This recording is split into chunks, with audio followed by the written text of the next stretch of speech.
আপনার দেশি মুরগির বাচ্চাগুলো কি ঠিকমতো বাড়ছে না? অনেক খাটাখাটনির পরেও ওদের স্বাস্থ্য দেখে হতাশ লাগছে। বাচ্চার মৃত্যুহার কমাতে পারছেন না?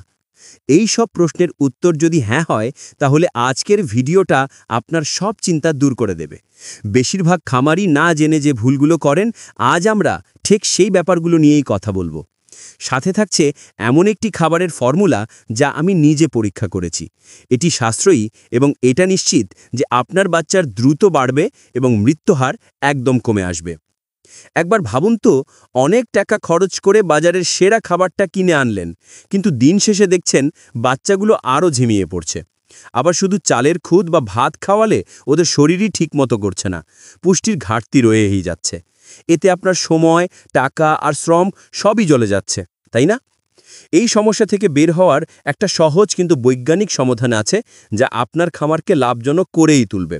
তাই একটা সেকেন্ডও মিস না করে পুরো ভিডিওটা মনোযোগ দিয়ে দেখুন, কারণ প্রত্যেকটা কথাই আপনার কাজে লাগবে। অনুচ্ছেদ ১, সাধারণ খাবারের সমস্যাটা কোথায়? আমাদের দেশে নতুন পুরনো অনেক খামারই একটা সাধারণ ভুল করে বসেন। তারা ভাবেন দেশি মুরগি যেহেতু ছাড়া অবস্থায় বড় হয়, ওদের জন্য চালের খুদ, গমের ভুসি বা ভাতের মাড়ি যথেষ্ট। হ্যাঁ, এই খাবারগুলো হয়তো ওদের বাঁচিয়ে রাখে, কিন্তু দ্রুত বেড়ে ওঠার জন্য আর রোগ ঠেকানোর জন্য যেই পরিমাণ প্রোটিন, ভিটামিন আর মিনারেলস দরকার, তা কি এগুলো থাকে? একদমই না।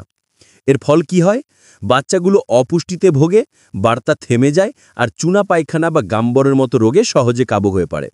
আবার যারা একটু সচেতন, তারা ছোটেন বাজারের কমার্শিয়াল স্টার্টার ফিডের পেছনে। কিন্তু এখানেও একটা বড় সমস্যা আছে। বাজারের সব ফিড কিন্তু এক মানের হয় না। অনেক সময় সুন্দর প্যাকেটের ভেতর খুব নিম্নমানের খাবার থাকে, যা বাচ্চার ভালোর চেয়ে খারাপটাই বেশি করে দেয়। এতে আপনার খরচ শুধু বাড়তেই থাকে, লাভের মুখ দেখা যায় না। তাহলে এখন উপায় কি? অনুচ্ছেদ ২, কম খরচে পুষ্টিকর খাবারের জাদুকরি ফর্মুলা। সমাধান আপনার রান্নাঘরেই আছে, শুধু সঠিক জিনিসটা সঠিক পরিমাণে মেশাতে জানতে হবে। আমি আপনাদের একটা পরীক্ষিত ফর্মুলা দিচ্ছি, যা ১ থেকে ৩০ দিন বয়সী দেশি মুরগির বাচ্চার জন্য একেবারে আদর্শ। উপাদানগুলো মন দিয়ে শুনে নিন বা লিখে রাখতে পারেন। ১, ভুট্টা গুঁড়া বা ভাঙা ১.৫ কেজি বা ১৫০০ গ্রাম। ২, গমের গুঁড়া বা আটা ১.৫ কেজি বা ১৫০০ গ্রাম। ৩, ভালো কোম্পানির কমার্শিয়াল স্টার্টার ফিড ১ কেজি বা ১০০০ গ্রাম।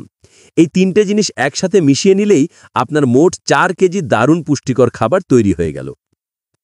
এখন মনে প্রশ্ন আসতেই পারে, এই ৩টে জিনিসই কেন মেশাবো? বুঝিয়ে বলছি। ভুট্টা ভাঙা আপনার বাচ্চাকে দেবে শক্তি, যা ওদের সারাদিন চনমনে রাখবে। গম থেকে পাবে প্রোটিন, যা দিয়ে ওদের শরীরের মাংসপেশি তৈরি হবে। আর ওই যে ১ কেজি স্টার্টার ফিড, ওটা নিশ্চিত করবে যে বাচ্চা যেন তার প্রয়োজনীয় সব ভিটামিন, মিনারেলস আর অ্যামাইনো অ্যাসিডস পায়। এতে ওদের রোগ ঠেকানোর ক্ষমতা এক লাফে বহুগুণ বেড়ে যাবে। এই খাবারটা চালের খুদের চেয়ে অনেক বেশি পুষ্টিকর, আবার বাজারে দামি ফিডের চেয়ে অনেক সাশ্রয়ী। এবার খাবারটা বানানো খুবই সোজা। প্রথমে একটা বড় গামলায় ১.৫ কেজি ভুট্টা গুঁড়ো নিন। এর সাথে ১.৫ কেজি গমের গুঁড়ো ঢেলে দিন। এবার হাত দিয়ে দুটোকে ভালো করে মিশিয়ে ফেলুন। মেশানো হয়ে গেলে শেষে ১ কেজি স্টার্টার ফিড দিয়ে পুরোটা আবারও খুব ভালোভাবে মাখান। এমনভাবে মেশাবেন যেন প্রত্যেকটা দানা একে অপরের সাথে মিশে যায়। ব্যাস, আপনার সুষম খাবার রেডি। এবার বলি খাওয়ানোর নিয়মটা।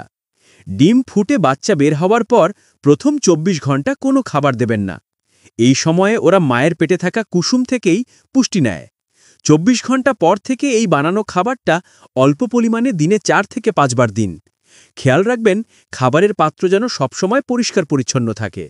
আর খাবারের সাথেই পরিষ্কার পানির ব্যবস্থা রাখাটা কিন্তু সবচেয়ে জরুরি।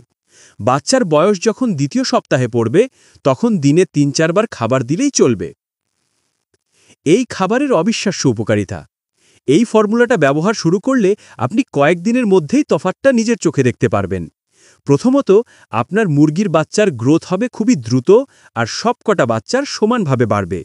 দ্বিতীয়ত, ওদের রোগ প্রতিরোধ ক্ষমতা এতটাই বাড়বে যে অসুস্থ হওয়ার হার আর মৃত্যু হার একেবারে কমে আসবে। আর সবচেয়ে বড় কথা হলো, যেহেতু নিজের হাতের তৈরি খাবার, তাই খরচ থাকবে নিয়ন্ত্রণে আর আপনার লাভও বাড়বে। এর সাথে একটা ছোট্ট টিপস দিই। সপ্তাহে অন্তত একদিন খাবারের সাথে ১ চিমটে হলুদের গুঁড়া মিশিয়ে দিন। আর পারলে পানিতে একটু আদা বা রসুনের রস মিশিয়ে দেবেন। এই দুটো জিনিস প্রাকৃতিক অ্যান্টিবায়োটিকের মতো কাজ করে আর লিভার ভালো রাখে। এতে আপনার বাচ্চা আরও বেশি সুরক্ষিত থাকবে।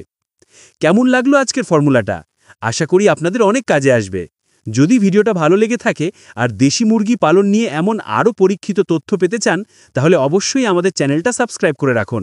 ভিডিওটায় একটা লাইক দিন, আর আপনার যে কোনো প্রশ্ন বা মতামত থাকলে নিচে কমেন্টে জানান। আমি নিজে প্রতিটি কমেন্টের উত্তর দেওয়ার চেষ্টা করব। দেখুন, দেশি মুরগির বাচ্চা পালন করা মোটেও কঠিন কিছু না, যদি আপনার কাছে সঠিক তথ্য আর একটা ভালো পরিকল্পনা থাকে। পুরনো ধ্যান ধারণার ওপর বসে না থেকে একটু বিজ্ঞানকে কাজে লাগালেই আপনি সফল হবেন।